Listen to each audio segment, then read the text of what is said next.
Per 2 metus jis pasensta mažiau nei metais. Labai gerai turėti sveiką ir ilgamžiškumą nukreiptą protą. Labai blogai iš to padaryti psichozę. Tavo sveikata nėra apie laikrodžio parodymus. Negi tikiesi gyventi tą 100 metų kasdien po 8 ar kad ir 4 valandas burbėdamas. O tai fainai, kai žmogus numirs nuo tos pačios širdies ir kraujagyslių sistemos ligos 5 metais biologiškai jaunesnis. Daugelis neilgai gyvename, o ilgai mirštame. Ar ir tu pastebėjai, kas aplink darosi? Milijonai ofiso žmonių užsidegė idėją gyventi bent iki 100 metų. Tiesa ta, kad ir aš kartais tiesiogiai ar netiesiogiai panašią mintį pakurstau, tačiau šiame video noriu labai aiškiai atskirti dalykus. Tai, kaip daugeliu atveju yra siekiama to ilgamžiškumo, yra mažiausiai absurdiška nesąmonė. Ir paaiškinsiu, kodėl mano galva geriau gyventi 90 metų, ar net 80, bet kokybiškai, negu 100 ir būti dažnai susiparinus. Jau ir pastarieji mano teiginiai gali kelti mindfucką, bet pasilik ilgiau, paaiškinsiu, kodėl neskaičių esmė ir kodėl kokybė triumfuoja prieš kiekybę. Taip pat noriu paprašyti, kad užsiprenumeruotum kanalą ir spusteltum varpelį, tokiu būdu leisdamas sveikoms ir energigoms žinutėms sklisti plačiau, o ir pats kitų video nepraleistum. Savo ruoštų pažadu daryti juos vis kokybiškesnius. Nuoširdus ačiū tau už tai. Vienas iš labiausiai ilgamžiškumo idėją pakurščiusių žmonių pasaulyje yra Brianas Johnsonas. Šiaip maladėts bičelis, kuriam netoli 50 metų, o atrodo kaip 30. Skiria per metus ne $1 milijoną savo sveikatos patikroms, procedūroms, papildams, gadgetams ir taip toliau. Atlieka, manau, žmonija išties vertingą eksperimentą ant savęs, jį gerai dokumentuoja ir dalinasi. Tarsi žmogus eksperimentinis triušis, jis išbando visokiausius protokolus, kad tik sulėtinti savo senėjimo greitį. Įdomu tai, kad paskutiniu senėjimo greitį nustatančiu Dunedin Pace testu jis jau pasiekė 0,48 metų per metus senėjimo greitį. Tai yra per 2 metus jis pasensta mažiau nei metais. Jei tokį laimėjimą išlaikyti, gali būti, kad tolimesniai ateityje tokiems žmonėms gyventi bus gerokai ilgiau, norma tiesiog. Paryškinsiu mintį. Tokiems žmonėms. Ne visi gali sau leisti turėti aplink save tyrėjų komandą ir pritraukti milijonus. Kita vertus, atrodo, jis nuoširdžiai bando sukurti protokolus, kaip kuo pigesnėm sąnaudom leis žmonėms susikurti panašias sąlygas organizmui lėčiau senėti. Kita vertus, visad reiktų omenyje nešiotis ir priešingas idėjas. Juk sakoma, kad išmintis ateina tada, kai sugebi galvoje balansuoti 2 visiškai skirtingas idėjas ir neprisirišti nei prie vienos, nei prie kitos. Per savo patirtį su klientų sveikatinimu pamačiau ir giliai įtikėjau. Daugeliui žmonių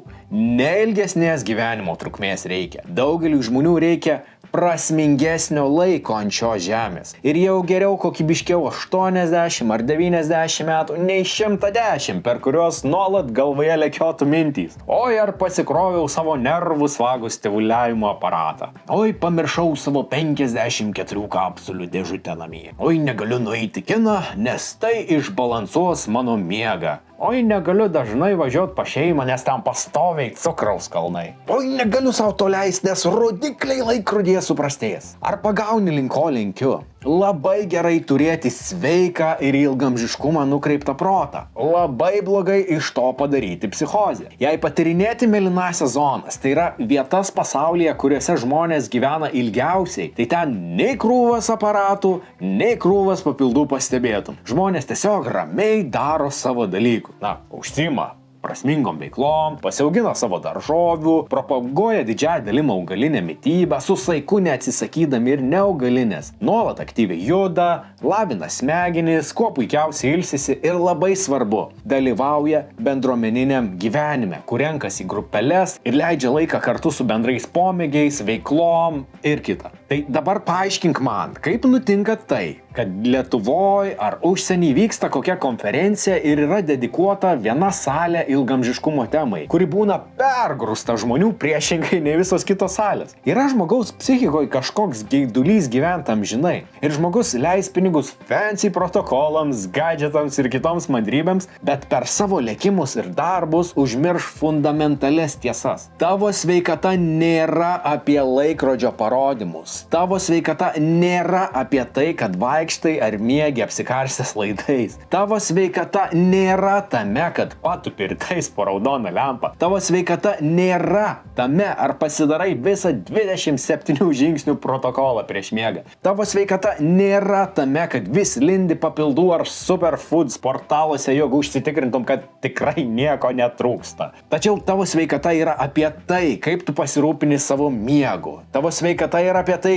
ką didžiąją laiko dalį kiši į burną, kokybišką ir neperdirbtą maistą.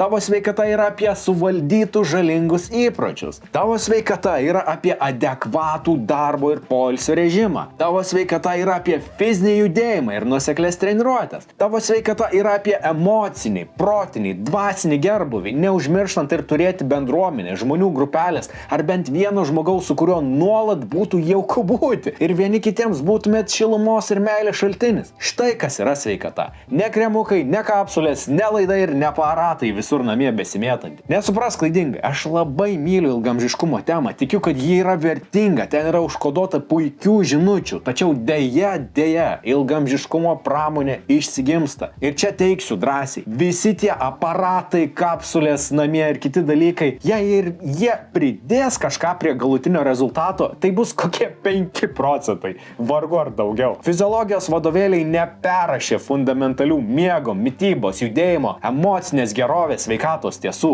Gal sakau, laikas nustoti išprotėti dėl 5 procentų ir susitelkti 95. Tai supranti, kai pergrūstoje ilgamžiškumo konferencijos salėje matai pervargusių ir perdegusių žmonių veidus, kai nematai džiaugsmo tose akise, kai matai ten pernelyg daug atsikišusių pilvų, kai matai, jog per pertrauką eilė nusidriekusi prie sumuštinių ir kolos, o daugelis dar šalia link esamos degalinės nujuda iš ten repertuaro pietums pasisemt. Kai sužinai, kad viena pagrindinių tokių konferencijų influencerių dirba po 14 valandų per parą kone non-stopu, o tada iškrenta ilgam laikui, kad ant lašelinių pagulėt. Ir tai vis kartojasi. Mindfuckas, ar ne? Kartais pagalvoji, kokiam čia surrealistiniam pasaulyje gyveni. Rėkia influenceris, kodėl verta gyventi 120 metų, nusisukęs daro visiškas nesąmonės, bei vakarais atsirašo su nebejokinga doze vyno ir kaliano. Žmogau, kviečiu sugrįžti prie esmės. Štai keli variantai, kurie bus vertingesni už praleistą laiką ieškant dar vieno stebuklingo papildo. Kuo vienodesnis ėjimo gult ir miego režimas. Kuo mažiau maisto iš pakuočių. Bent 300 minučių aktyvesnio judesio per savaitę. Aktyvus laisvalaikį. Atgaivinti hobiai. Atgaivinti santykiai. Proto higienos praktikos. Reguliarios pertraukos tarp darbų. Darbas apskritai prasmingas ir įkvepiantis. Ir taip, suprantu, kad čia daug visko aplink šią temą, bet negi tikėsi gyventi tą 100 metų kasdien po 8 ar kad ir 4 valandas burbėdamas. Būtų galima tęsti, tačiau dar kart pasikartoju. Fundamentalų sveikatos dėsniai nepasikeitė, niekur nedingo. Ir tik šiuos dalykus sutvarkius verta griebtis viso to sexy stuff, praturtinančių papildų, vieno kito biohakerio, gadžeto ar panašiai. Kolega Tomas Vaičiūnas gerai buvo pasakęs pas Artūrą Lebedenko podcast'e. Visų pirma, rizikos veiksnius reikia šalinti, o ne mandriausiais būdais biologinį amžių mažinti. O tai fainai, kai žmogus numirs nuo tos pačios širdies ir kraujagyslių sistemos ligos, bet 5 metais biologiškai jaunesnis. Daugelis neilgai gyvename, o ilgai mirštame. Štai kertinė šio video žinutė. Nieko nėra blogo su trumpesnė, tačiau prasmingesnė gyvenimo trukme. Ir nuostabu, jei trauksi 100 metų ir daugiau, bet labai prašau, nedaryk to iš psichozės ir sugrįžk prie fundamentalių dalykų, nesutelkęs dėmesio į dar vienos stebuklingos piliulės paiešką. Geriau laiką, kurį skirtum dar vienos tokios piliulės aprašymo skaitimui, sutelktum į mankštą, nuoširdų pokalbį ar kažką iš šios serijos. Rimtai, nes daugelis neilgai gyvename, o ilgai mirštame. Tikiuosi tai įstrigs. Jei video tau patiko, prašau brūkštelk savo įžvalgą komentare ir pasidalink su draugu. O jei norėtum pagalbos ir profesionalių įžvalgų gerinant tavo sveikatos ir energijos įpročius, parašyk man. Tikiu, galėsiu būti naudingas. Linkiu užkurti vidinę ugnį taip, jog rasti būdą nori rytai šokti iš lovos. Ir gyventi visų pirma prasmingai, o po to ilgai. Iki kitų kartų.